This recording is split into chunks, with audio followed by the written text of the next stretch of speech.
On montre souvent d'une façon caricaturale les départements et leurs actions en disant en fait ils font du goudron. Eh bien non, on ne fait pas du goudron.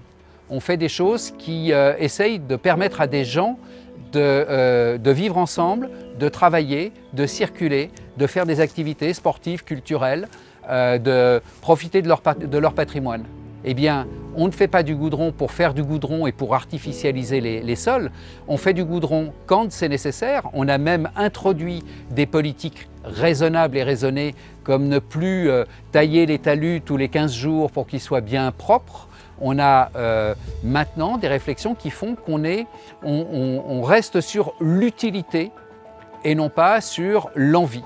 Donc oui, il y a du goudron parce qu'on est obligé d'avoir des voiries qui soient entretenues, déneigées et qui soient facilement praticables par les habitants. Mais oui aussi on fait des pistes cyclables. Oui aussi on fait d'autres types de mobilité comme les parkings relais. Les parkings relais, il faut bien faire le parking et mettre du goudron si on veut que les gens puissent utiliser des voitures à plusieurs et non pas rester complètement avec du transport individuel.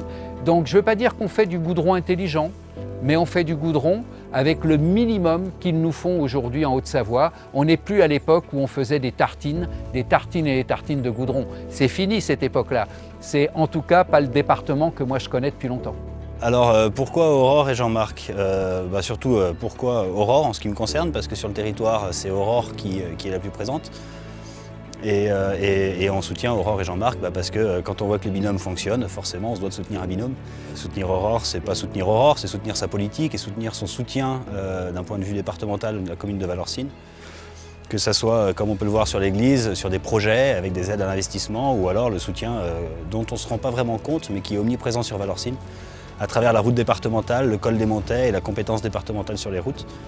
Et on a pu le voir par le passé, quand il y a un accident sur une route ou quand il y a un aménagement à faire, on décroche le téléphone ou on envoie un mail le samedi, on a une réponse le dimanche et le lundi matin, le service se met en route. Donc c'est des gens qui sont disponibles, réactifs et qui sont à l'écoute des territoires. Et pour une commune de la taille de Valorcine, avec ces problématiques, c'est plus qu'un soutien qu'on doit leur apporter.